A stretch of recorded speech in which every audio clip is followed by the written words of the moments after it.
On January 26, 1700, one of the biggest earthquakes in history hit off the coast of the United States.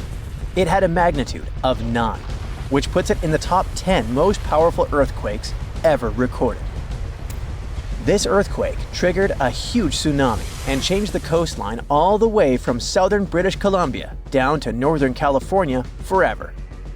Back then, the area wasn't very populated, but thanks to some clever research, scientists figured out exactly what happened that day by looking at old geological records, tree rings, and even some history from Japan. On the same day as the earthquake, a massive tsunami also hit Japan's eastern coast. For a long time, no one connected the two, but in the 1980s and 90s, researchers realized the tsunami in Japan had been caused by the earthquake in the Pacific Northwest. They were also able to pinpoint the exact day, January 26, 1700. They even found old trees in coastal Washington that had all perished around the winter of 1700, which matched up perfectly with the timing of the earthquake. The earthquake came from the Cascadia subduction zone, a fault where the Juan de Fuca plate slides under the North American plate. This fault stretches about 700 miles, from northern Vancouver Island in British Columbia to Cape Mendocino in California. The pressure from the moving plates builds up over time, and eventually, another big, devastating earthquake will hit the same region. It's just a matter of time. By looking at the geological records, past tsunami deposits, and signs of land level changes, scientists can figure out how often these huge earthquakes happen. Emergency planners have been preparing for the next big quake, often calling it the big one. Scientists believe earthquakes in the Cascadia subduction zone happen every 200 to 1,000 years. And since the last major one was over 300 years ago, the Pacific Northwest is definitely due for another. When it happens, the earthquake is expected to be as big as the one from 1700. But this time, it'll affect around 15 million people. The devastation will be severe. Buildings will collapse, roads and runways will crack, and bridges will fall. Communication in and out of the area will be cut off. But the worst part? The earthquake will trigger a massive tsunami that might hit parts of the Washington coast in as little as 10 minutes. It's not a matter of if, but when the Cascadia subduction zone will break. When it happens, it will be the worst disaster the US has ever faced. Worse than the Hurricane Katrina or Superstorm Sandy. It'll impact an enormous area, stretching from southern British Columbia all the way down through Oregon to northern California. That means millions and millions of people will be affected. Fairchild is considered a backup staging area for handling the aftermath of the earthquake, with Grant County International Airport in Moses Lake being the main one. For those who will survive the initial quake and tsunami, the aftermath could be just as disastrous. Aftershocks will follow, and transportation will be a mess. Roads will be damaged or completely blocked, airports will shut down, and most of the main routes, like Interstate 5, will have bridges destroyed. This means food and water supplies will be cut off, and it will be incredibly difficult for help to get in or for people to escape. Gas pipelines will most likely be damaged too, and restoring them could take anywhere from a few days inland to weeks or even months along the coast. Power outages will be widespread within 100 miles of the coast throughout the entire Pacific Northwest. And water could be out for 3 to 7 months.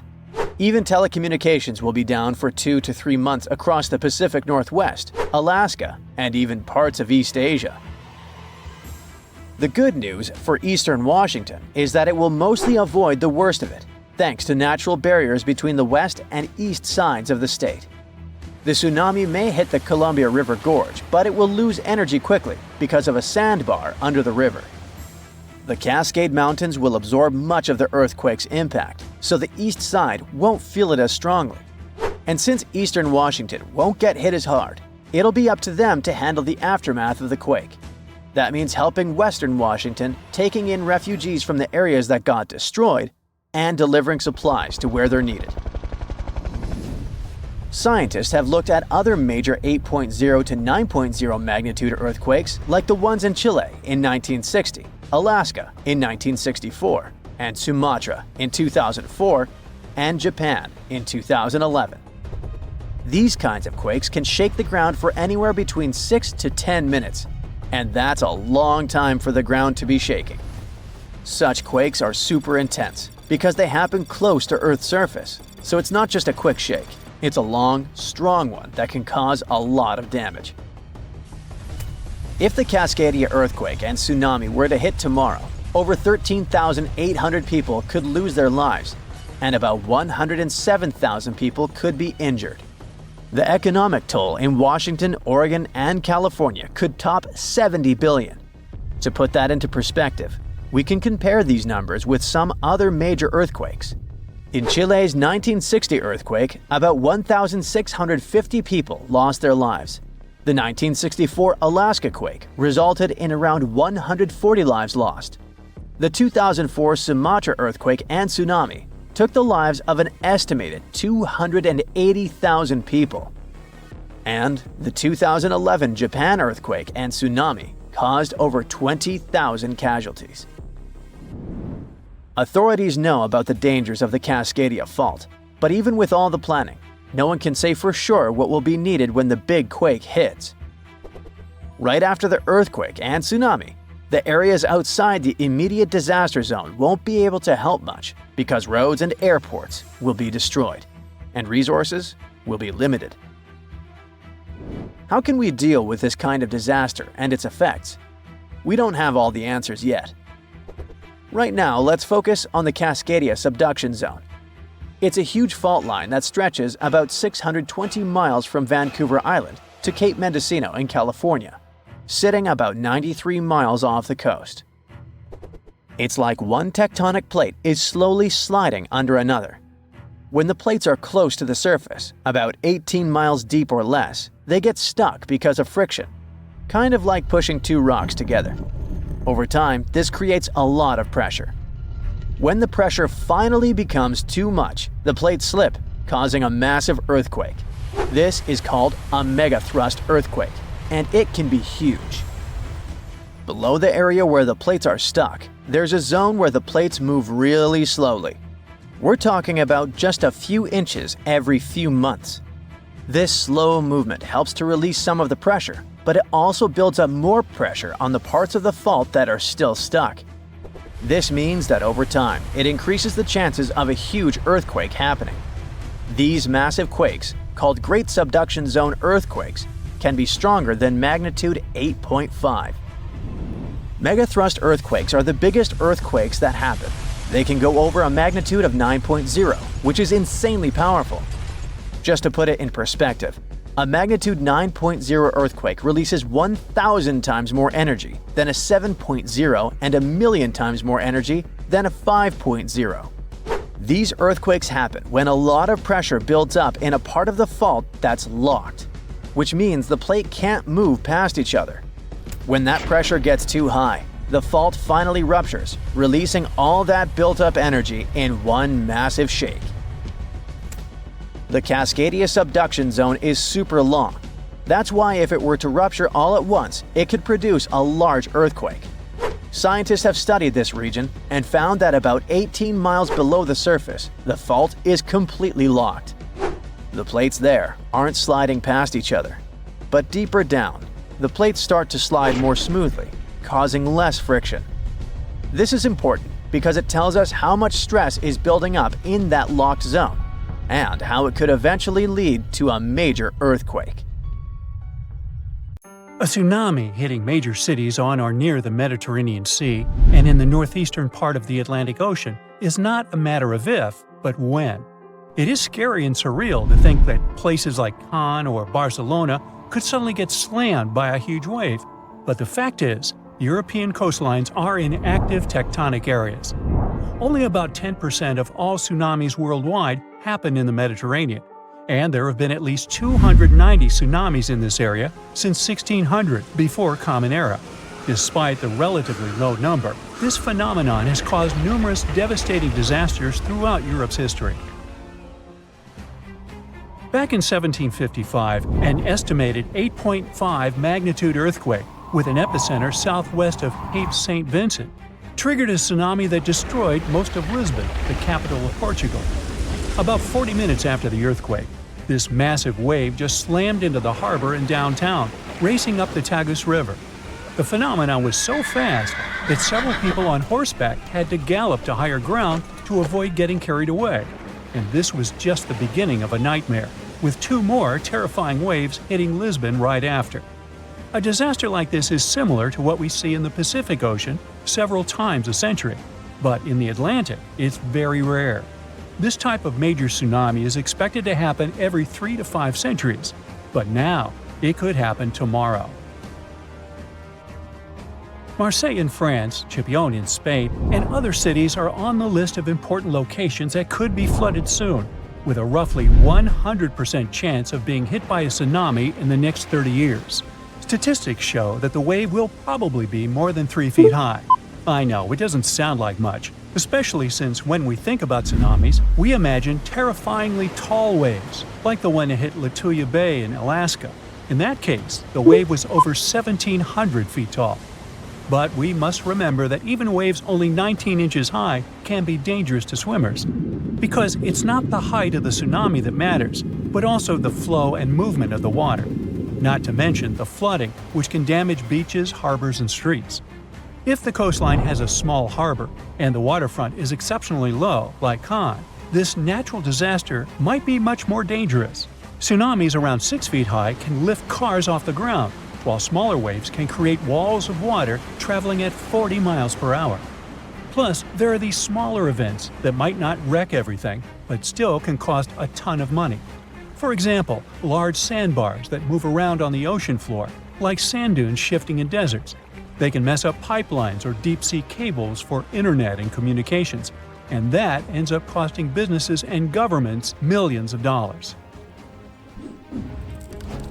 That's why organizations like UNESCO are worried about the possibility of a dangerous tsunami hitting Europe soon.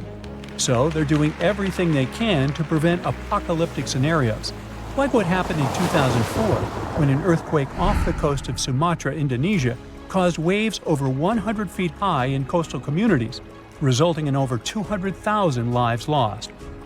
And let's not forget about 2011, when an earthquake off the coast of Tohoku, Japan, triggered a tsunami that reached about 6 miles inland and caused a major nuclear accident at a power station along the coast. Over 16,000 people lost their lives in that tragedy, and the event resulted in billions of dollars in infrastructure damage. These disasters were huge wake-up calls, and we've come a long way since 2004. We're much safer today, largely because the tsunami warning system is highly effective at quickly detecting this dangerous situation. Unlike many other natural phenomena, a tsunami can be anticipated. We may only have a few minutes to act, but if we all know what to do, many lives can be saved. And in most parts of the world, sirens are commonly used to alert people to tsunamis.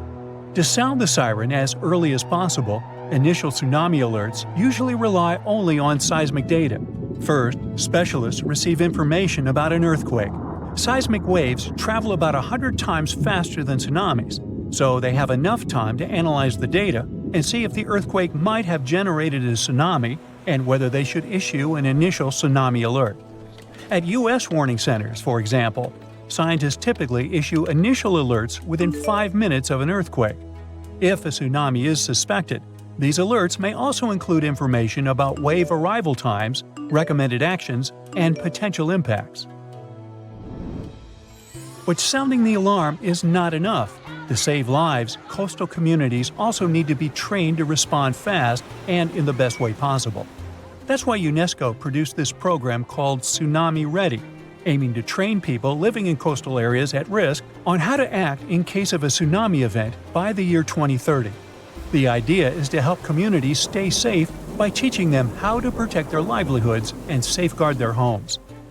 Being recognized as Tsunami Ready by UNESCO doesn't mean a community is tsunami-proof, of course. It's more like a recognition that they have adopted all possible measures to mitigate tsunami risks. So authorities are helping communities to prepare themselves by installing evacuation signs, establishing security procedures, and creating plans to warn tourists.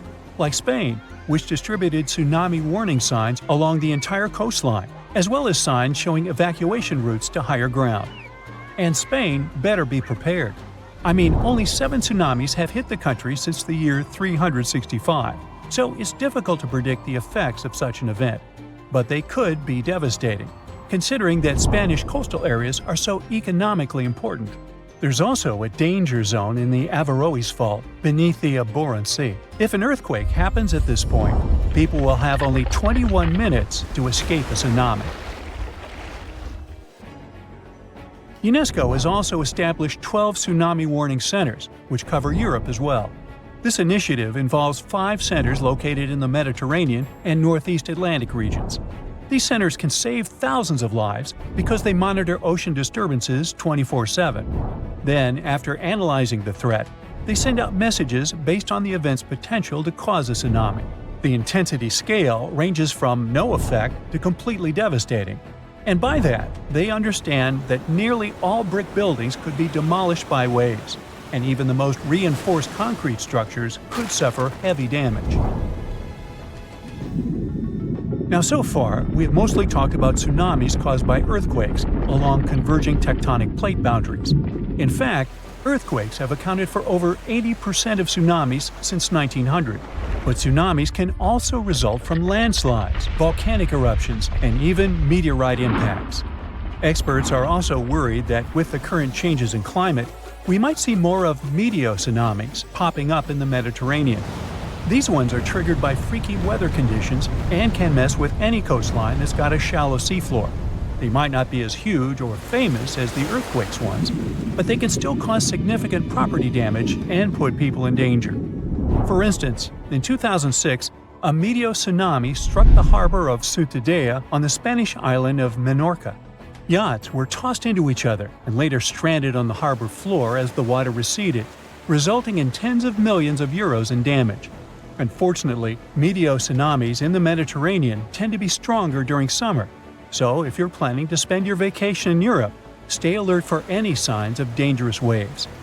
If you suddenly encounter a tsunami moving in your direction, remember this is the time to react. Move to higher ground as far inland as possible. Pay special attention to any emergency alerts and information, and follow the guidance of local authorities. Most importantly, do not wait around taking photos. Leave the area as soon as you notice any signs of this danger event, or if you hear an official tsunami warning. Hey, stay safe. Earthquakes are a common thing in Japan. These natural disasters can reach a magnitude 9, where 1 is a light push and 9 can destroy entire cities. This happens because Japan is located on the Pacific Ring of Fire. It's like this. The entire surface of our planet is broken up into about 12 large pieces of the Earth's crust, and they're all moving slowly. In those places where these pieces meet, earthquakes occur most often. Japan is just at the point where the Pacific Plate collides with the plate of the Philippine Sea. This collision happens underwater and creates huge waves, and it could be much worse than just an earthquake. To escape from the water disaster, people built huge walls along the entire northeast coast. Not every earthquake provokes a tsunami. Many tremors occur when the Earth's crust diverges in different directions and creates gaps. It can destroy houses, streets, and forests, but such an underwater earthquake can't cause a tsunami. Huge waves are formed only when seismic activity causes the crust to move vertically up or down. The water pressure shifts at the very bottom, which generates a release of energy. This energy pushes the water and creates a tsunami. By the same principle, you can start little waves when you throw a stone into the water, and such vertical earthquakes often occur off the coast of Japan. First, a wave forms. It's gaining speed and increasing in size. Its height can reach about 40 feet, almost as tall as a 5-story building. It's approaching the coast and accelerating to 500 miles per hour. This is about the cruising speed of a commercial airliner. Millions of gallons of water weighing thousands of tons are getting closer. And now the wave is reaching the shore and demolishing everything in its path. Houses, trees, cars, nothing can withstand the destructive force of nature. A tsunami that was that strong covered the northeast coast of Japan in 2011. It changed the landscape of the beach and the seabed. These changes are the reason for another dangerous natural phenomenon: underwater vortices. Whirlpools draw in everything that is nearby. They used to build dams along the coastline to protect coastal villages, but the wave force easily destroyed these walls. That's why, after the disaster of 2011, they decided to create new large-scale protection in Japan. They spent more than $10 billion in several years on it. As a result, they created about 440 massive walls all along the coast. They combined these sections into one large dam, almost 250 miles long and 45 feet high. The construction is supposed to protect the coast against strong tsunamis, but still, the government has moved some coastal villages to higher terrain. They also banned building anything by the shore. Despite the protection it gives them, many locals aren't happy with the wall. It's a huge problem for the fishing industry. The wall blocks access to the ocean, so ships and boats can't dock at the shore. Some people are unhappy that their windows now face the concrete wall instead of the blue ocean. The money spent on the wall could have been spent on moving even more houses. Residents have concerns the wall only creates an illusion of security. A giant wave can crash into it at great speed and break it into pieces. And these concrete parts can cause even more destruction. Some scientists agree with this opinion. Most experts aren't sure the wall won't give 100% protection, but it can help delay the flood, giving people more time to evacuate. In such situations, every minute counts. It's impossible to predict the earthquake occurrence accurately. But when it starts, the sensors can calculate how much time it would take for the wave to arrive at the shore. For example, the last time a tsunami warning was given 5 minutes after the earthquake. Any big wave is moving at great speed and may be very close to the shore. It seems people almost don't have time to save themselves from a tsunami. Fortunately, the citizens of Japan are ready for this. They regularly take part in tsunami evacuation drills. They learn how to act correctly during a coming flood.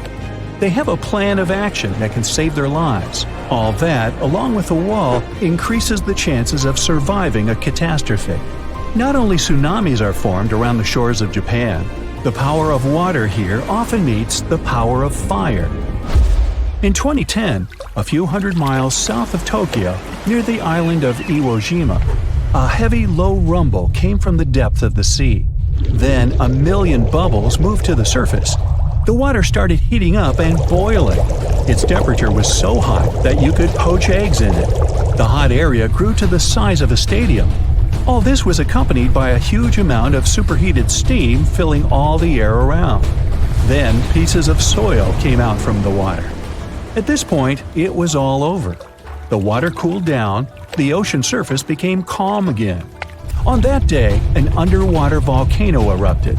No catastrophe occurred, but in 2021, this happened again.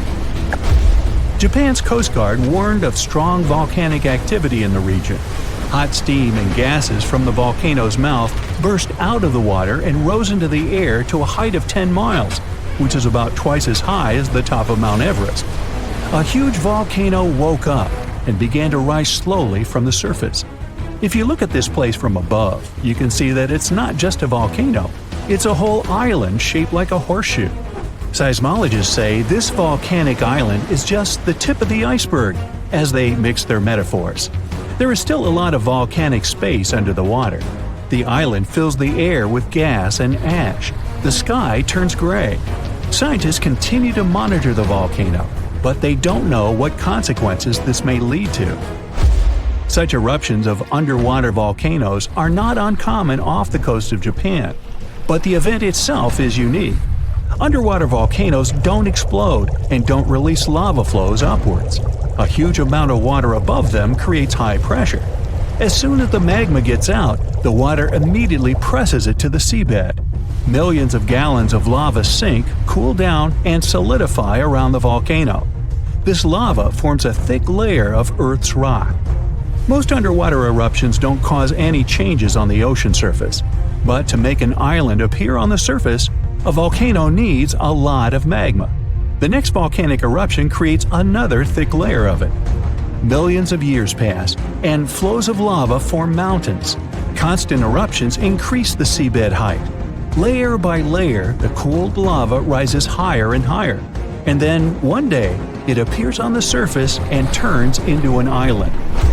So, in 2013, a small piece of land appeared next to an existing island. Emerging from the water, the volcano began to grow slowly and eventually connected with the island.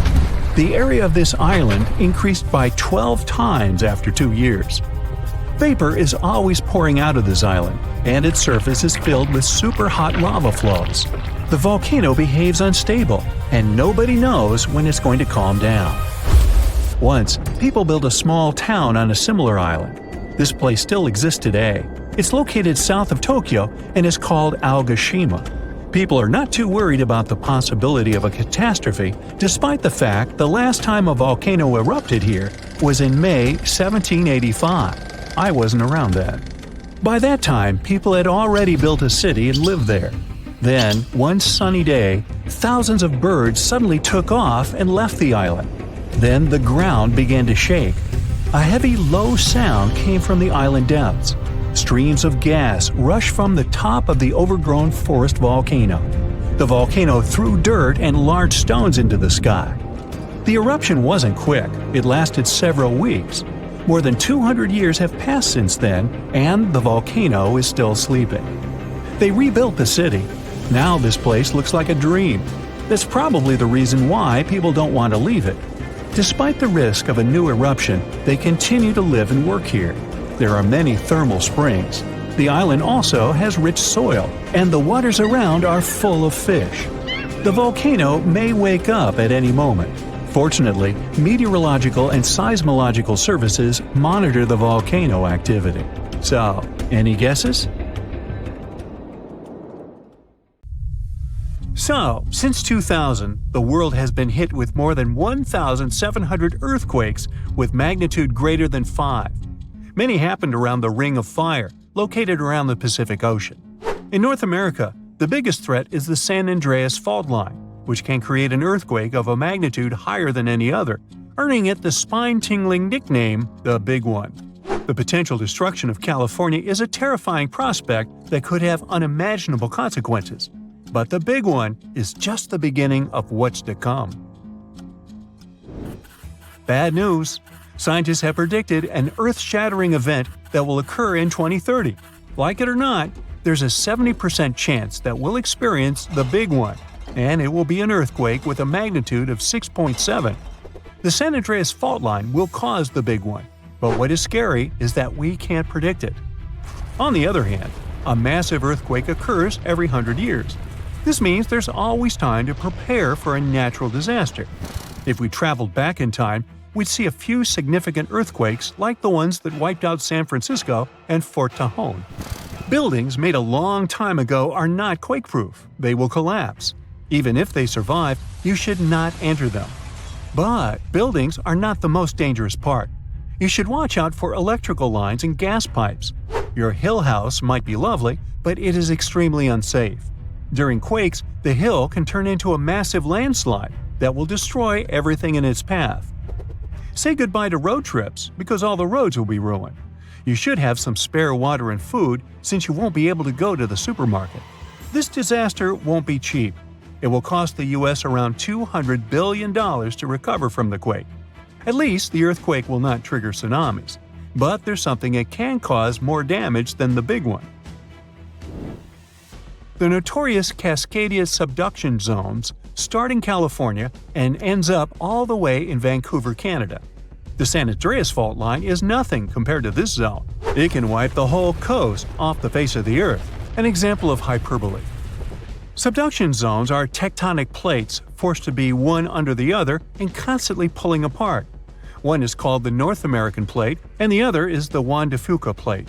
Zones like these are not to be messed with, since they are terrifying hotspots for earthquake activity and extremely dangerous because they cause massive underwater quakes.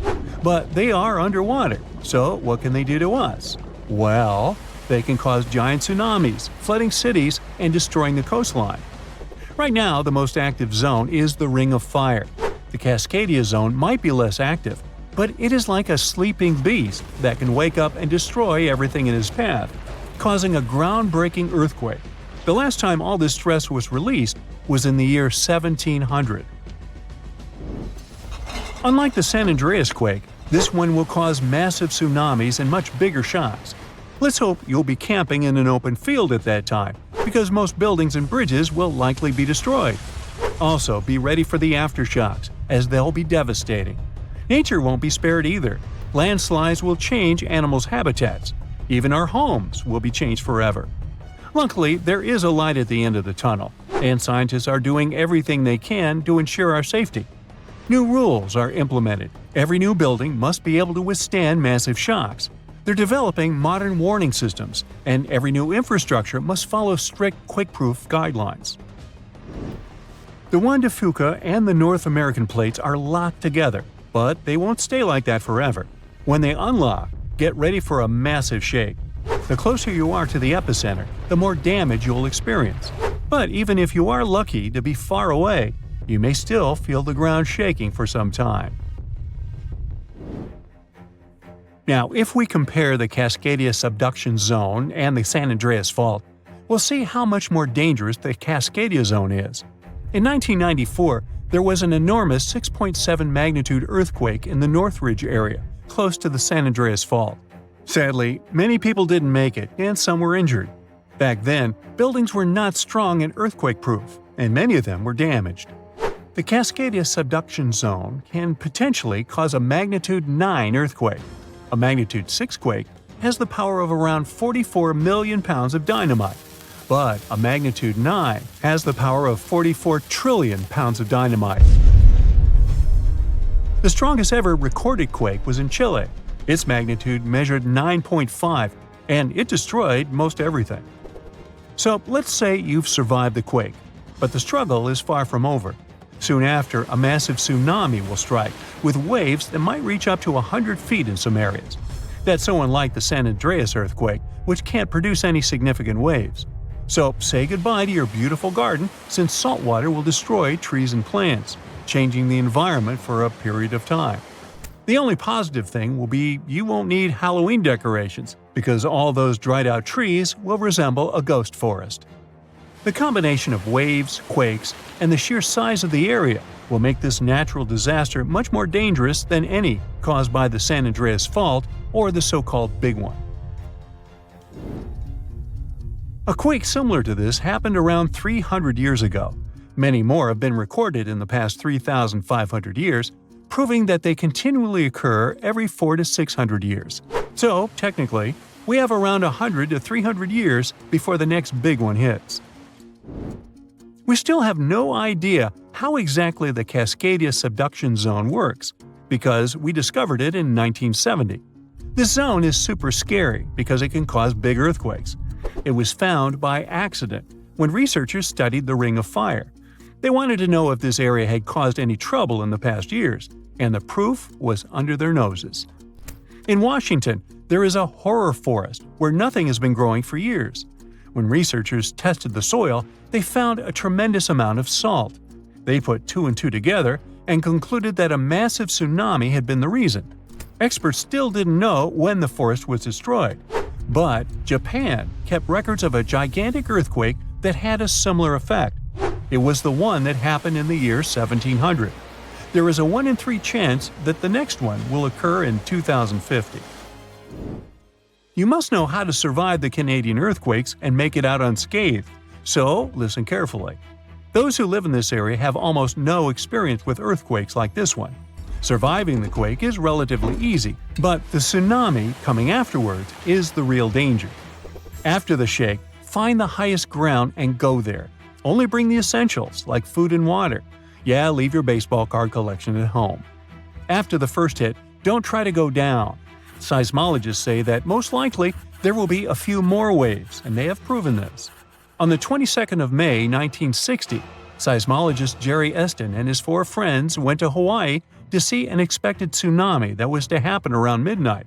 They set up their gear on Wailuku Bridge with an escape route planned. This bridge had been destroyed in the previous tsunami. but the new one was much taller and better. After midnight, the water was 4 feet above the average level. The second wave hit a half hour after midnight, and the water rose another 9 feet by 1 a.m. The water started going down and dropped by 7 feet, but the horror was far from over. Next, they saw a wave that was around 20 feet tall. This shows us that tsunamis are unpredictable, and we should listen to experts to stay safe.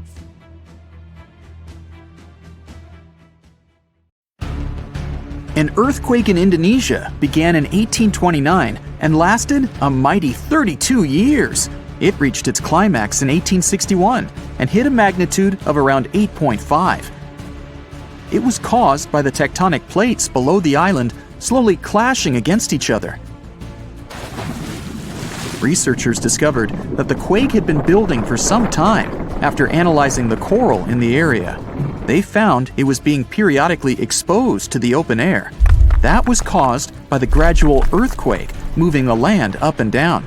Scientists call these decades-long silent earthquakes slow slip events. A single lightning bolt can warm the air to around 54,000 degrees Fahrenheit. The heat makes the air expand quickly, creating a shock wave or boom, which we know to be thunder. There are close to 3 trillion trees on Earth. That translates to roughly around 422 trees for every person. Before humans, the number was nearer to 6 trillion. Almost 70% of the Earth's surface is covered by water, which on average is around 2.5 miles deep. 97% of Earth's volcanoes lie underwater, as well as the mid-ocean ridge, a massive mountain range that is over 40,000 miles long. Humans have mined around 190,000 tons of gold from the planet. Experts predict there is around 20% still left to be mined, but this figure is constantly changing. The world's largest active volcano is in Hawaii. Called Mauna Loa, it's over 2.5 miles above sea level.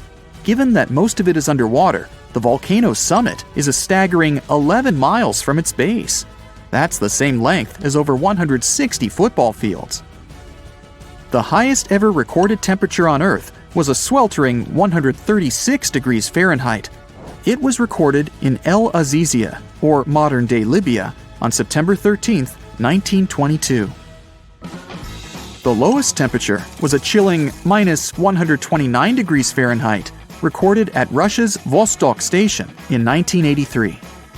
Earth is the 5th largest planet in the solar system, behind Jupiter, Saturn, Uranus, and Neptune.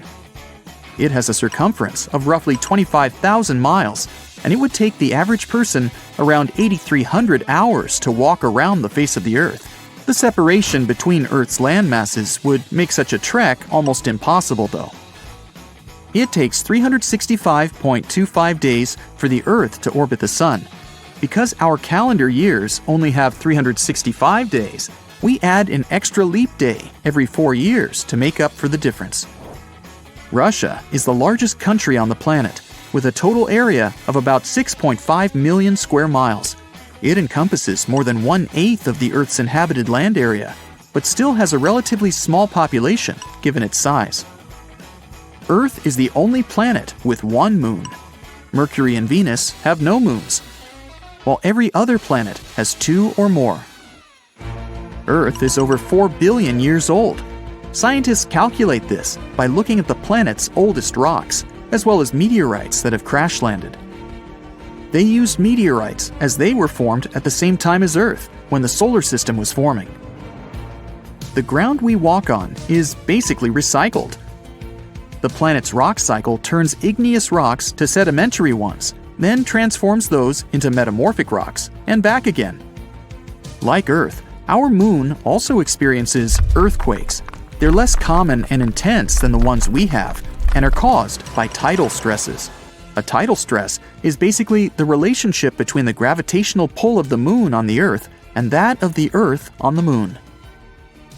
Despite being the 5th largest continent, Antarctica holds 70% of the planet's fresh water and about 90% of its ice. Bangkok is the most visited city in the world, boasting 23 million visitors in 2019 alone. Paris, London, Dubai, and Singapore make up the other cities in the top 5. The lowest layer of Earth's atmosphere is called the troposphere and is the reason we have weather.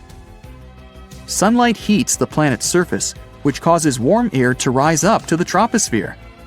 This air then expands and cools as the air pressure decreases and sinks down, where it is then warmed by the Earth again. Coral reefs are the largest living structures on the planet, with some even being visible from space.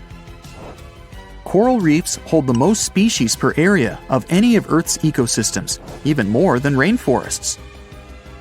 Earth got its name around 1,000 years ago, and it comes from the German word meaning the ground, but there's no evidence to show who actually named it.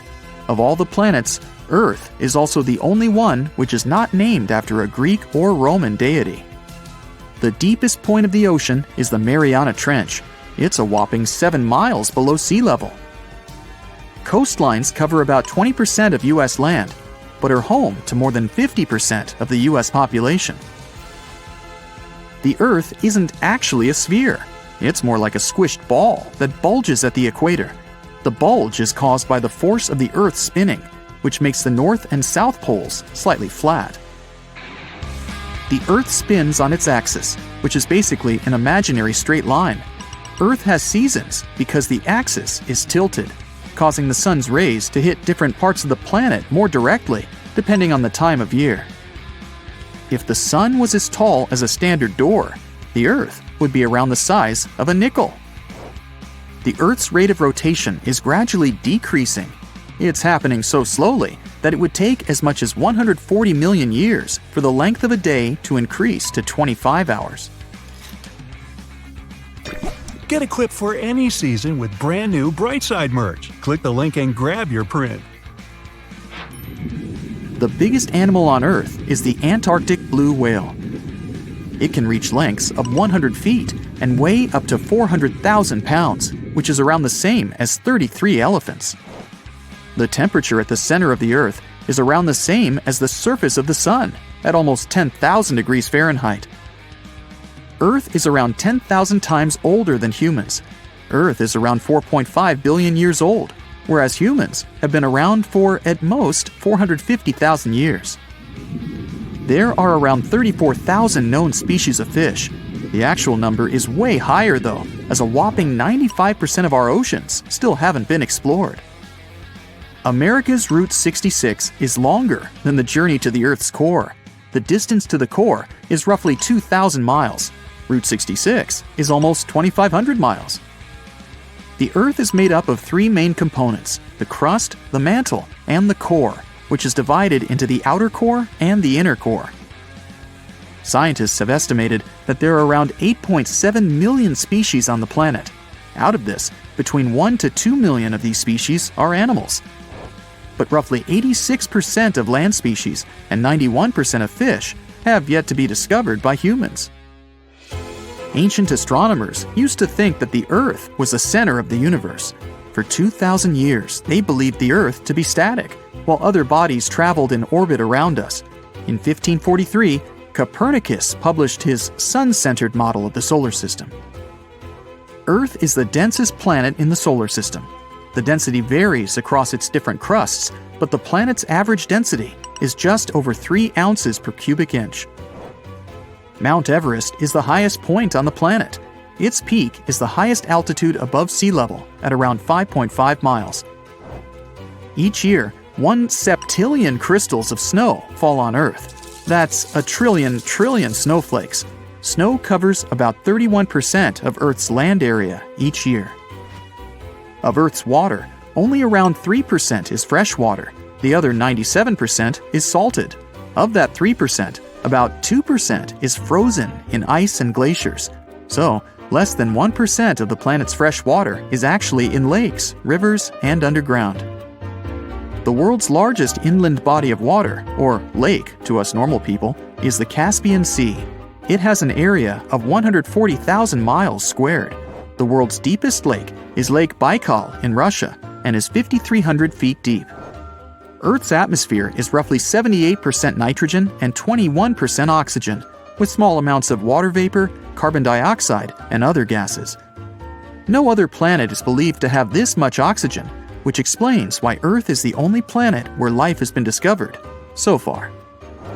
Apart from the Moon, there are 2 asteroids in co-orbital orbits with Earth, sometimes called Earth's second moon. 3753 Cruithne is an asteroid that looks like it's following the Earth in orbit, but it's actually following its own path around the Sun. 2002 AA29 is another asteroid which makes a horseshoe orbit around the Earth that draws it close to the planet every 95 years. You have friends over for dinner. You set your drink on the counter and go help your friend set out some desserts. When you get back, you notice the liquid in your cup. It's sloshing around and the ice cubes look like ships on a rough sea. Now you feel it too. On the ceiling, the chandelier is swinging like mad. Then you hear someone scream, "Earthquake!" The house and everything in it is rocking back and forth. You try to run for cover, but the shaking keeps you stuck in place, fighting to keep your balance. The cabinets look possessed, and glasses and dishes fly out and smash on the floor. The bookshelves topple over, and everything hanging on the walls sways and falls off. You duck under the dining room table, trying not to get hurt on all those broken dishes. Yeah, you've been through earthquakes before, but none like this. Checking your phone? Typical, no signal. You can't believe what's about to happen. The screams get louder, and suddenly, the whole house collapses. The biggest earthquake ever recorded happened in Chile in 1960. Disaster came in the afternoon, just when everyone was out enjoying themselves. To cause serious, life-changing damage, you need to have a magnitude of around 7 or so on the Richter scale. This one was 9.5. This part of Chile is smack dab on the so-called Ring of Fire, the most active volcanic and seismic area in the world along the Pacific Rim. The initial shaking lasted around 10 minutes, and after 2 days, many aftershocks were still strong enough to set off a volcano in the south of the country. But that's not where it ended. The earthquake unleashed a series of tidal waves all over the Pacific Ocean, with some reaching over 80 feet high. The waves and earthquake were so strong that they even affected Hawaii, Japan, and the Philippines. It caused around $500 million $1960 worth of damage. Many were left homeless. Much of their infrastructure was smashed too. Buildings as far as the eye could see were toppled, and debris piled everywhere. Scientists estimate that this earthquake was so powerful, it shifted the Earth's axis, making our days 1.26 microseconds shorter. That might not seem like a lot, but think about it. Just one natural disaster was strong enough to make time move. Many of the coastal cities were flattened and floods were widespread. The economy spiraled downward. According to studies, if this earthquake happened today, it caused more than $20 billion in damages. So what would happen if an earthquake twice that size hit without warning? For starters, you'd likely feel the effects even further away. Tidal waves wouldn't just hit the coasts of Japan and the Philippines. They would move even further to China, Korea, Vietnam, and even Australia. And those waves would be significantly higher than 80 feet, perhaps double that. That's like 8 giraffes piled on top of each other, surfing your way. If you lived by the coast, you'd notice the waves. If you saw the water recede way back so you could practically see where all the fish call home, you'd know it was time to run. Chances are that a tsunami's heading your way. Say it really happens. You're caught under the wreckage, not knowing what's going on. You manage to free yourself and escape to the fresh air. And you're not alone, because all the houses in the neighborhood have turned into piles of bricks and rubble. The bridges have also collapsed, leaving people stranded on either side. You look around, dust yourself off, and rush to find help. Fire trucks and ambulances drive between the broken-down cars and rubble. You try to make it to your car, but the aftershocks are still hitting, and you're getting tossed to the sidewalk. With all the cell towers down, you can't call anyone on your phone. Your knees are shaking, but you manage to power through. Once you reach your car, you see it crushed under a boulder, like a giant soda can. You continue on foot and eventually reach downtown. It looks as if some giant got angry and knocked all the buildings down. You push forward and try to see if you can find some help. Without warning, your phone vibrates. You check it and see 1,000 notifications about a 20-magnitude earthquake. You're still shaking, but that's all you. The ground is still for now. Uh-oh. You hear something in the distance, racing towards you. To your right, you see tidal waves as tall as buildings charging at you. Still in shock, not knowing what to do, you now come to your senses and run. You don't even know which way to go. There's a tsunami right behind you, and in front of you are broken down buildings with rocks and concrete still falling everywhere. Wait, there's a building that's somehow still standing. You need to get on top of that thing. You reach the elevator, but it's jammed. Not surprising. You bolt up the stairs as fast as you can, tripping on broken glass and plaster, but always managing to get back up.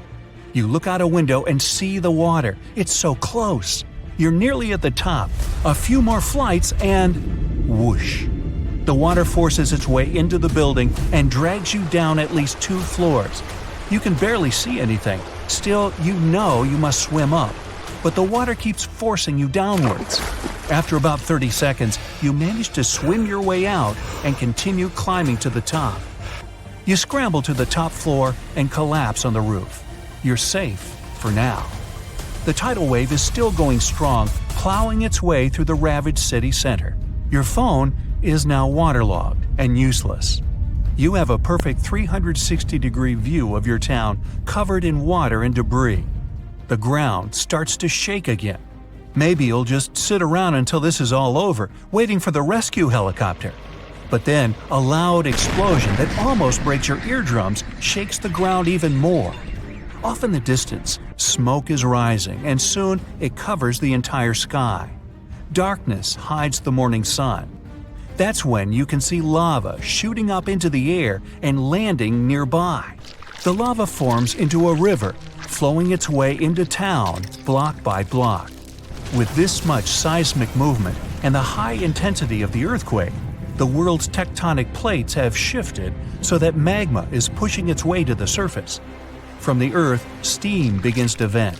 Then the heat hits you. You see the magma cover the ground like a blanket, eating up every car in its way. What's worse is that the magma is melting the foundations of the buildings that managed to withstand the earthquake and the tsunami. The buildings in the distance are now sinking and collapsing into the raging lava pool that's replaced your town.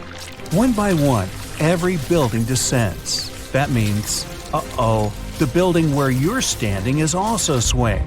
It's about to fail. That's when you see the light. You look up and see a helicopter above in the distance. You wave your arms, run around, jump, anything to get noticed. And it works.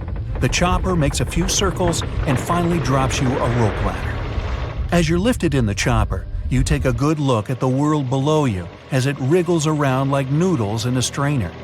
You land a few miles out and are immediately treated by a doctor in an emergency triage center. You were one of the lucky ones. A year later, the tsunami water has receded. The lava that flowed inland has cooled, but all that magma permanently changed the ground below it, and the whole town is gone. The disaster has thrown the entire country into a financial nightmare that'll last decades. It takes months to survey the town, making sure there's no dangerous electrical wires or busted gas pipes anywhere. They're rebuilding your town farther inland from where the old one was. In other towns, they rebuild directly over the ruins. In others, they just decide to move everyone to a nearby city. For hundreds of years, people in the US have reported hearing strange, loud booms. These mysterious sounds are called skyquakes. And yep, it's a real thing. If you've ever heard a loud, distant booming noise that definitely wasn't a thunderstorm or a car engine backfire, congrats, it looks like you've experienced a skyquake yourself. People report them all around the globe, from the US to India and Japan. They go under different names, and we still don't know why exactly they happen. Sometimes these booms come together with earthquakes. People heard them during the New Madrid earthquakes in the early 19th century and up until January 2020. Those who've experienced them describe skyquakes as a rushing or rolling noise. Famous American writer James Fenimore Cooper described it more poetically as the lake speaking to the surrounding hills, which send back the echoes of its voice in accurate reply. Sometimes these mysterious booms happen in cold weather instead of during earthquakes. One of the skyquake hotspots is near Lake Seneca in New York. They call them the Seneca Guns. The booms can be so loud that they shake windows and doors. Back in August 1886, after an earthquake in Charleston, people heard these noises for several weeks, happening at the same time as many aftershocks from the earthquake. In 2020, scientists from the University of North Carolina looked at old news pieces, especially from North Carolina, where people have often reported these sounds. They hoped to match the noises with earthquakes data, but they didn't find any link between the sounds and earthquakes. One of the researchers said they believe the noises are happening in the air, not underground. The team looked at infrasounds, which are low-frequency noises that humans can't hear. They found signals lasting 1 to 10 seconds that matched the times when people reported hearing the booms, but nothing is certain here. Some people think that solar flares, underwater tsunamis, or caves collapsing under the sea cause skyquakes. Others believe the sounds come from planes making loud sonic booms. But that doesn't explain old records of skyquakes from the past before planes were even invented. Some scientists think a type of meteor called a bolide causes these booms. These meteors blow up when they hit Earth's atmosphere. If this happened above thick clouds, the sound would get louder and travel far, but we wouldn't find anything on the ground. Another idea is that gas might be escaping from the bottom of deep lakes, like Lake Seneca. If you think skyquakes are bizarre, let me introduce you to fog bows. They also go under the name of white rainbows, ghost rainbows, or cloud bows. They form in a similar way to regular colorful rainbows, but are much wider. Rainbows happen when there are big raindrops in the sky, and you can always spot them on the opposite side of where the sun is shining. Fog bows are made by tiny droplets in fog, or clouds, instead of big raindrops, and they also appear opposite the sun. If you want to see a fog bow, you need to look for it in a thin fog when the sun is bright. You might catch one when the sun starts to shine through the fog, or if you're near the ocean where fog often forms. Because the water droplets in fog are so tiny, fog bows don't have bright colors like rainbows. They might even look all white, or just have faint colors. Some fog bows are hard to see at first because they blend into the mist, but once you spot them, they're easy to recognize. The next rare weather phenomenon you gotta watch out for is thundersnow. You guessed it right. It's a special type of thunderstorm that happens during a snowstorm. Unlike regular thunderstorms that often strike in the spring and summer, thundersnow is much rarer because it happens in the strongest winter storms, like big blizzards, and at the same time needs warm air, which isn't a frequent combo. So, for thundersnow to happen, there needs to be moisture in the air, some instability, and something to lift the air like rising winds. Just like in normal thunderstorms, lightning can appear when you hear thunder. Thundersnow lightning usually goes from cloud to cloud instead of hitting the ground, and the thunder sounds different too, more like a low rumble instead of a loud boom, because the snow muffles the sound.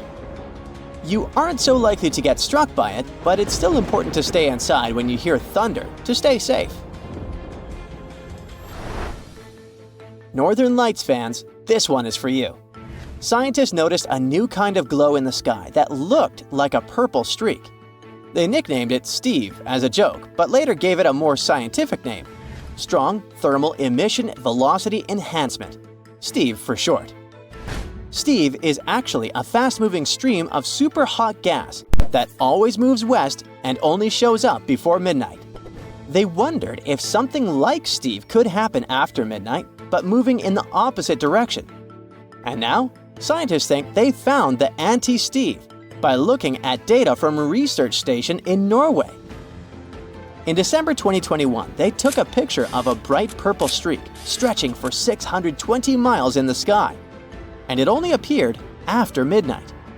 Satellites from the European Space Agency also measured the conditions in this part of the sky and found that the ions were moving eastward.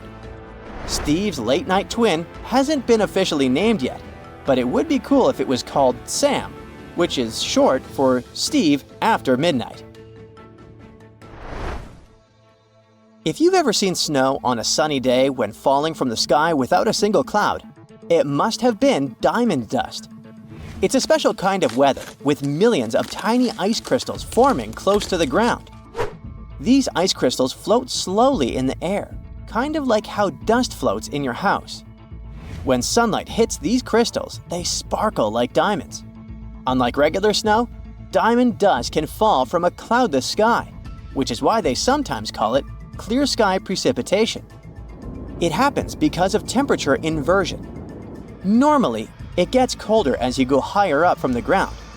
But in a temperature inversion, the cold air stays near the ground, and warmer air sits above it. The warm air has more water vapor, and when it mixes with cold air near the ground, it turns directly into ice crystals, and diamond dust is born. For this to happen, the air near the ground has to be really, really cold, way below freezing temperature. Diamond dust can fall for days, but it's so light that it usually doesn't pile up on the ground like regular snow. A fall streak hole, also known as a hole punch cloud, is next on our list. This big circular or oval-shaped gap sometimes appears in certain clouds. These types of clouds float high up in the sky and are often made of tiny water droplets that are colder than freezing, but they haven't frozen yet. These special water droplets are called supercooled, and they need a reason to freeze. Ice crystals give them that reason. When a plane flies through the cloud, it can bring those ice crystals into the cloud. Once the ice crystals are there, the supercooled water droplets freeze quickly, get bigger, and start to fall from the ground. This creates a hole in the cloud, and as more nearby droplets freeze, the hole gets bigger and spreads outward. Any tornado is scary, but a fire tornado takes the horror to a new level. These bad boys are spinning towers of flame and ash that form when there's extreme heat, strong winds, and uneven ground. The intense heat from the fire causes hot air to rise quickly. Cooler air from the sides rushes in to replace it and creates strong winds. When winds from different directions meet, it makes the fire spin like a tornado. It gets stronger and can even create its own weather. It pulls in flames, ash, dirt, and anything in its path. The winds can reach speeds of over 140 miles per hour, and these fire tornadoes can last for more than 20 minutes. There is a powerful force hiding underground where tectonic plates meet, and one forces another under it. This happens in the Pacific and Indian Oceans. Strain builds over centuries. The tension is unbearable until the megathrust awakens. The Earth shakes with a magnitude that can exceed 9 points, more powerful than any other earthquake. When the seafloor suddenly gets pushed up fast, it sends a huge ripple across the water, and a tsunami of huge force is out. These waves are called teletsunamis, and they cross entire ocean basins, ready to take over coastlines thousands of miles away. The thrust fault stretches over 600 miles. The Earth is not just shaking, it feels like it's tearing apart. This is the power of a megathrust earthquake. Those caught in its path will have to fight for their lives. Japanese authorities recently had to issue their first ever megaquake advisory. It happened because of a strong tremor on the edge of the Nankai Trough ocean floor zone. In the end, most of the warnings were lifted, and there wasn't much damage from the 7.1 magnitude earthquake. Parts of southwestern Japan started to shake, and the superfast trains in Japan slowed down to stay safe, which made travel slower for everyone. But everyone is staying alert as they know about the risk of a megathrust earthquake that could happen within the next few decades in the Nankai Trough. The tectonic plate under the Philippine Sea is slowly sliding underneath the land where Japan is, moving just a few inches every year. The last big earthquakes from this area happened in 1944 and 1946, both with a magnitude of 8.1. These quakes have caused a lot of destruction in the country.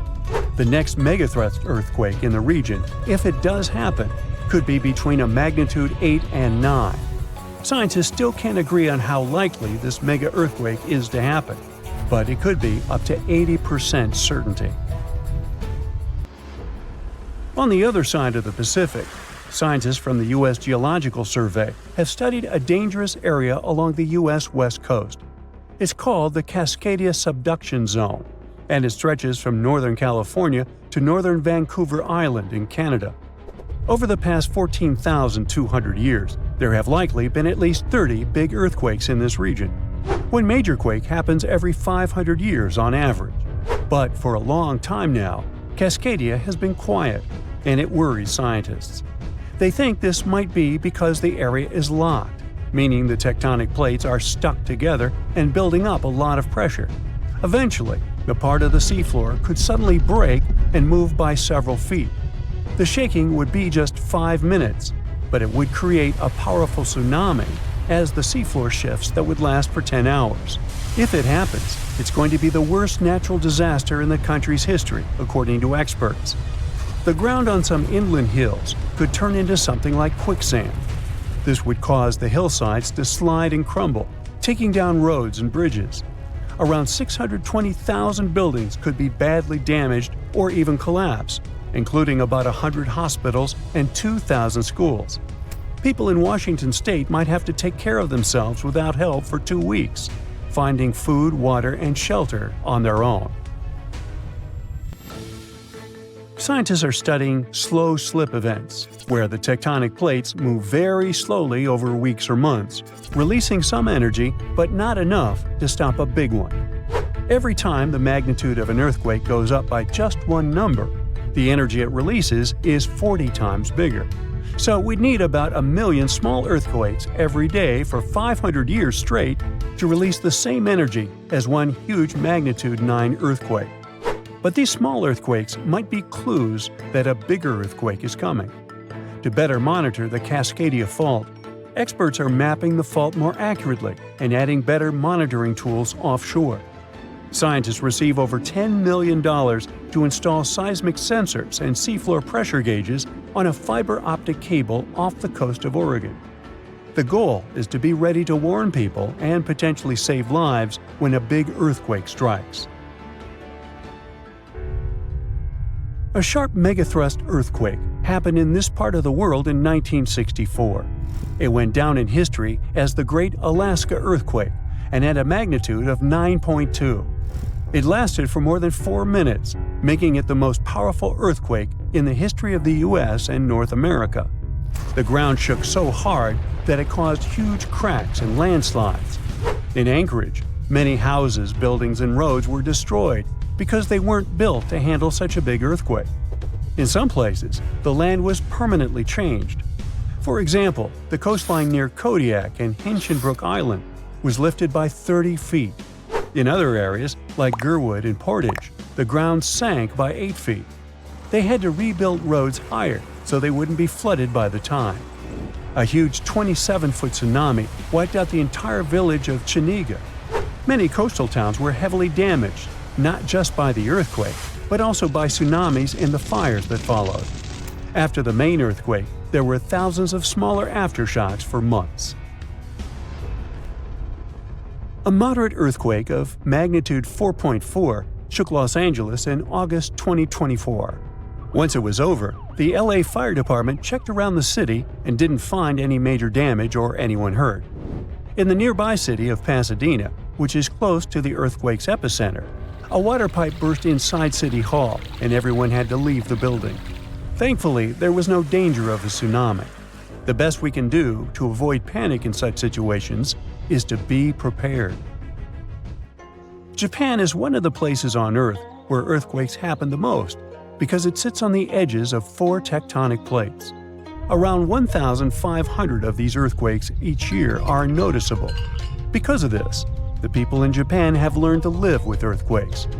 The 1950 law set a rule that buildings should be able to handle earthquakes up to a magnitude 7 without falling apart. An update 30 years later said that buildings should only have minor damage in such earthquakes and still work as usual. But if an earthquake is even stronger, the law says the building's main job is to not collapse and save people's lives. At the most basic level, buildings are made stronger with thicker beams, pillars, and walls so they can handle shaking better. Another technique is placing special pads made from materials like rubber at the base of a building. Some buildings are even built on thick layers of padding that separate them from the ground completely, which helps protect them during an earthquake. A skyscraper might sway back and forth a lot, moving up to 5 feet. To stop it from getting damaged, engineers can add something called dampers every second floor all the way to the top. These dampers are like giant bicycle pumps, but instead of air, they're filled with liquid. When the building shakes, the dampers push against the liquid inside them. Even though the liquid doesn't squish very much, it can still absorb some of the shaking. When they're building tall skyscrapers, engineers try to make the structure as simple and balanced as possible. This means having each floor the same height and placing the support columns evenly. But sometimes, architects who design skyscrapers don't want to make these compromises because they have creative ideas for how the building should look. Then they have to find compromise solutions. For example, Tokyo's Skytree Tower, one of the tallest buildings in the world, is designed in a futuristic style but also includes special features to protect it from earthquakes. It has a central pillar, like in traditional Japanese pagodas, and seismic dampers that help absorb the energy from an earthquake, keeping the building safe. The strongest earthquake ever to strike east of the Mississippi River that happened over 200 years ago was never over, according to some scientists. Most earthquakes last seconds to minutes, and the official record breaker so far is a silent one in Sumatra that was going on for 32 years. This slow slip event triggered a massive quake and a tsunami. So if it's true that the New Madrid earthquake is still sending aftershocks, we'll have a new top name for this sad list. The earthquake started in December of 1811 with a powerful quake in a sparsely populated part of northeast Arkansas. They felt the shaking almost 1,000 miles away in the White House, and the tower bells were ringing in Boston, even further away. It even made the mighty Mississippi flow backward for a few minutes over new waterfalls formed by shifted ground. The town of New Madrid, Missouri, completely disappeared in the disaster. The Earth wouldn't stay still until the end of January the following year, when things got serious again.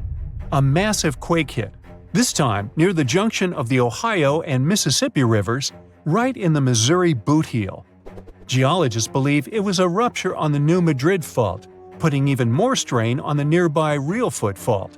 Just when people thought it couldn't get worse, another 2 weeks of trembling passed, and the Reelfoot Fault snapped deep beneath New Madrid. Down in Tennessee, about 15 miles south of New Madrid, the ground uplift created Reelfoot Lake. Steamboats were chugging along the river, with thousands of trees floating and acres of woods torn apart by the quake.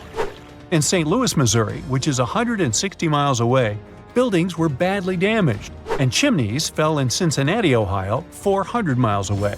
People all the way in Montreal, Canada, over 1,000 miles away, felt the earthshake.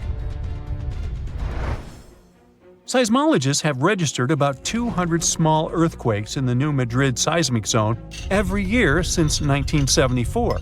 Some researchers believe that up to 30% of those were aftershocks from those big quakes back in 1811 and 1812. In parts of the U.S. where there's not much tectonic action going on, these aftershocks could keep rumbling for years, maybe even centuries, after the big ones hit. Aftershocks are the Earth's way of releasing all that built-up stress from the main quake. When the ground shakes from the first earthquake, it puts a lot of pressure on the rocks nearby. And when those rocks can't take it anymore, they crack, causing even more shaking. That's the aftershock. and they can be pretty intense, especially right after the main quake, but weaken over time. Not all scientists agree that contemporary earthquakes have to do with those from 200 years ago. We mostly associate faults with those lines where Earth's plates meet. But there's a whole network of those right under the center of the North American plate. They're like relics from 750 million years ago, when North America was part of a supercontinent called Rodinia. When Rodinia started to break up, it left behind these rifts, weak spots in the Earth's crust that run deep beneath the modern Midwest. It could explain the earthquake action. An international team of geologists decided to take a fresh look at 3 major earthquakes that shook North America and end the debate. They used a new math method called the nearest neighbor. It says that if earthquakes are too close in space, time, and magnitude to be independent background events, then one is assumed to have triggered the other. Depending on how you look at the numbers, somewhere between 10 to 65% of the recent quakes in the region could be aftershocks of those historic earthquakes. And a huge quake that hit Charleston, South Carolina at the end of the 19th century might explain up to 72% of the earthquakes in the area since then. But not all places are the same, so the scientific debate continues. In 1774, British explorer James Cook noticed a glow in the distance. It was the volcano of Mount Yasur in Vanuatu. This bad boy had been spewing lava and ash ever since, and it's quite likely that it's been doing that for way longer. The volcano has been sitting at alert level since October 2016, which means things are really unsettled around there. They've even marked off a 2,000-foot radius around the crater to keep people safe. There have been low to moderate outbursts, shooting out ash, gas, and steam, and some bigger blasts throwing stuff outside the crater. Satellite images have picked up on some hotspots of sulfur dioxide plumes, showing that Yasur is still cooking up a big storm down there. Stromboli, one of the volcanic islands near Sicily, officially has the Guinness World Record as the longest continuously erupting volcano. It has been putting on a fiery show for over 2,400 years straight. Ancient sailors nicknamed it the Lighthouse of the Mediterranean. Most of the time, Stromboli's just spitting out spatter, but every now and then, it throws in some lava flows or shoots up some moderately high fountains. Sometimes, you might even catch a glimpse of steam-driven outbursts. Over 200 million years ago, the world went through a major makeover, with not 1, not 2, but 4 massive volcanic eruptions changing the game. It all happened in Rensselaer, a large chunk of island that used to be a supermassive volcano stretching across what's now British Columbia and Alaska. This volcanic activity might have helped dinosaurs grow from cat-sized critters into giants we saw in Jurassic Park. It kicked off a 2-million-year rainy season. It made the whole world hot and humid, and the dinos just loved it. Researchers dug deep into sediment layers beneath an ancient lake in China to uncover these secrets. They found traces of volcanic ash and mercury, clear signs of those epic eruptions. There were carbon signatures showing huge spikes in carbon dioxide levels, making the atmosphere toasty and the rain pouring down. It all happened in 4 separate pulses, each triggered by those monstrous volcanic blasts. There's a spot in a national park not too far away from Sydney, Australia, where a fire has been raging deep underground for at least 6,000 years. They call it Burning Mountain, and it's a coal seam fire, burning its way through a layer of coal beneath the Earth's surface. Once these underground fires start, they're pretty much impossible to put out. This ball of fire is up to 30 feet wide and extremely hot, but there's no flame, it's smoldering. The fire has been creeping along at a pace of about 3 feet per year. A local farmer first spotted it in the 19th century and thought it was a volcano. The people who have lived here for ages believe this place is sacred. They've used it for cooking and crafting tools, and tell that it started from a widow's tears or the torch of a hero. But experts think it could have been a lightning strike or coal heating up like a summer barbecue from the interaction with oxygen. Some say it might have been burning since before the dinosaurs roamed the Earth. No one knows exactly how long this mountain will burn or in what direction it'll move. Right now, the coal has enough oxygen to burn for centuries, or even millennia, without human intervention. The fire is heating up the mountain like a giant oven, making it crack and crumble, inviting in more oxygen to feed on. Even if humans decide to take action, these coal seam fires need truckloads of water and liquid nitrogen to tame them. Several years ago, explorers noticed that the smolder was creeping close to a cliff overlooking a little river. And depending on what the coal seam decides to do next, we could see some dramatic changes here in the coming decades. There could be flames with much more heat, or the coal seam could go deep, extinguish itself, and smolder out. Okay, it's pop quiz time. What's the strongest river in the world? The Amazon? Pfft, rookie guess. No, really. The mightiest river isn't on land at all. It's underwater, and is called the Antarctic Circumpolar Current, or ACC for friends.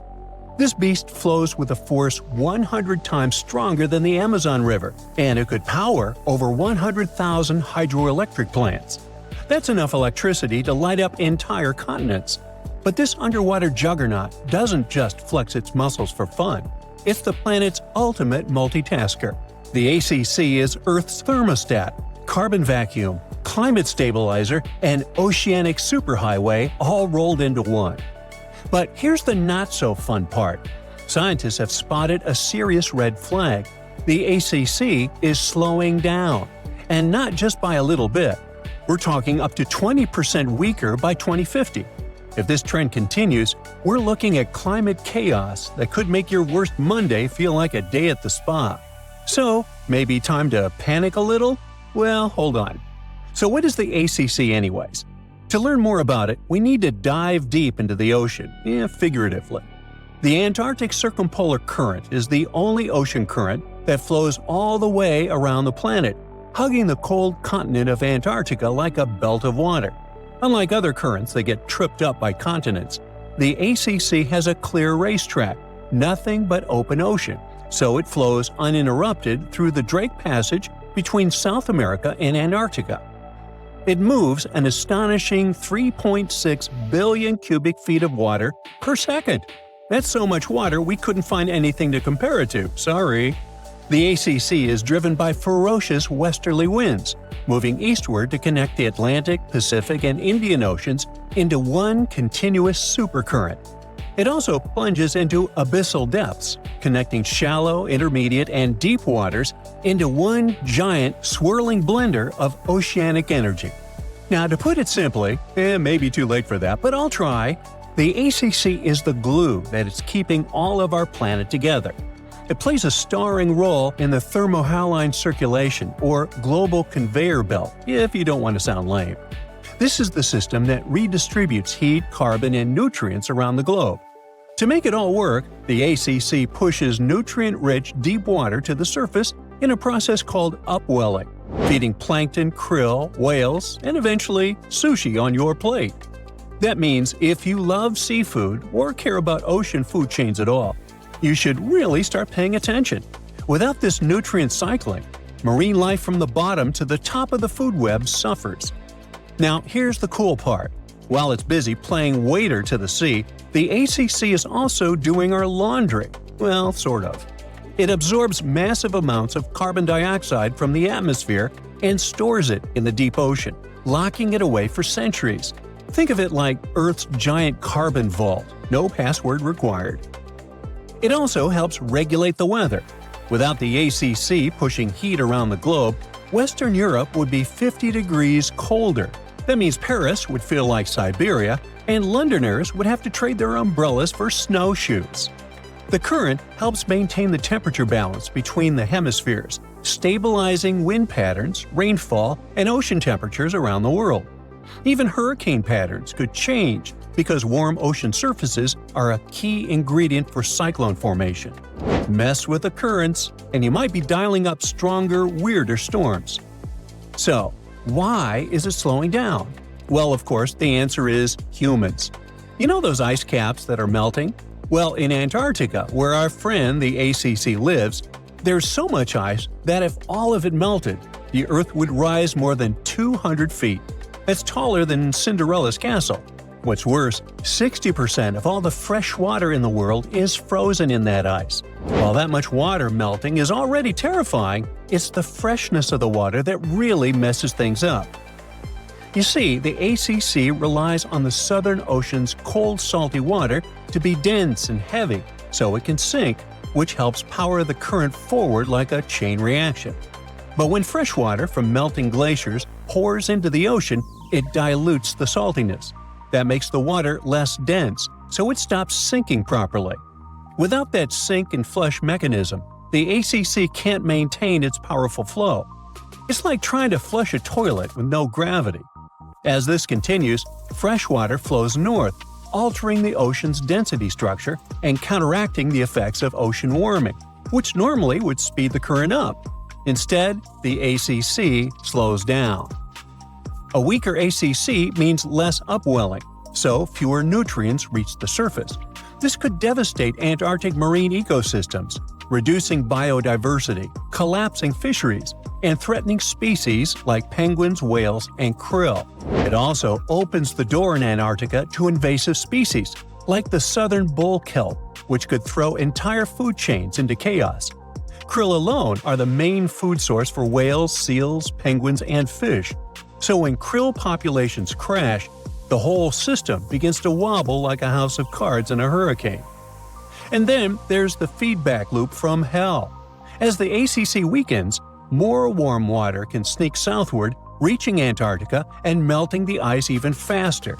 That melting will dump more fresh water into the ocean, which will weaken the current even more, which will melt more ice, and you get the idea. It's a vicious cycle. Worse still, warm waters underneath ice shelves can cause them to break apart from below, meaning the melting accelerates even when surface temperatures seem stable. Globally, the effects would ripple far and wide. Monsoons in India could become erratic, rainfall in the Amazon could drop, and agriculture from Africa to Asia could suffer. Sea levels along the east coast of North America could surge, and global weather patterns could spin into confusion.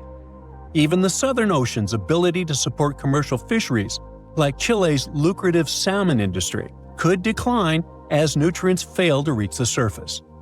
And let's not forget, without a strong ACC, the ocean's ability to absorb carbon and excess heat plummets. That means that more CO2 and heat will stay in the atmosphere, making our lives even more miserable. It's like turning off Earth's air conditioner while cranking up the furnace, and burning down the pantry while you're at it. Of course, this isn't the first time things went south with the ocean currents. Before humans started heating up the planet, Earth went through a deep freeze called the Little Ice Age, and it wasn't just about colder winters. This icy chapter may have kicked off when ocean currents in the North Atlantic started acting weird. And it wasn't so long ago. This Little Ice Age had a peak in 1850, literally yesterday. Scientists believe that melting glaciers and massive exports of Arctic sea ice flooded the ocean with fresh water. That fresh water messed with the ocean's usual saltiness and density, weakening powerful systems like the AMOC, short for Atlantic Meridional Overturning Circulation. That's a mouthful. It's another crucial piece of the global conveyor belt puzzle. As these currents slowed down, less warm water reached the north, sea ice spread farther, and temperatures dropped even more. And here's the spooky part. Records from seashells near Iceland show that this shift didn't happen all at once. It came in two waves, like the planet was struggling to stay stable before tipping into a colder world. And because the AMOC is also part of the crazy life support system of planet Earth, everything is connected. Both systems are influenced by temperature, salinity, and the sinking of cold water. When the ACC slows, it can alter the balance of deep water formation and mixing, potentially weakening the AMOC too. That's a domino effect you really don't want to see.